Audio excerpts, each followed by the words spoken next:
Outing for Strictly's Claudia Winkleman and her daughter, but when her 8-year-old's costume caught fire, it turned into an horrific and life-changing event. 7 months on, the television presenters decided to speak out to warn other parents that fancy dress costumes aren't subject to the same fire regulations as other children's clothing. Watchdog's Chris Hollins went to meet her. If you could, just slowly but surely, take me back to that time of year. It's Halloween, right? And Matilda says, I want to go to a trick-or-treating. I bought her costume from a supermarket. She wanted to go as a witch. So she had a witch's hat and a cape and some stripy tights and a sort of long flowy skirt thing. I ran into the supermarket, bought the costume. Can I ask how much you spent on the product? I think £5. And then everybody got dressed, take loads of photos, everybody's happy, and then off you go. We got dressed and went to one house, fine, second house, fine, and then third house, less fine. This house is particularly good on Halloween because they just have good stuff, and the house was all dressed up and the kids were excited. Tilda was one of the oldest children there, and there were lots of kids there. There was a lot, and they were having sweets, and I was talking to somebody, and then I just heard her scream, and she just screamed, "Mummy," and I turned around, that was that.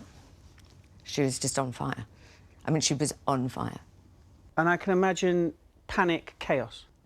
It was screaming. Everyone was screaming. She was screaming. All the kids there were screaming. It feels like she was on fire for hours, but the surgeon said that definitely wasn't the case, and it was probably just seconds. But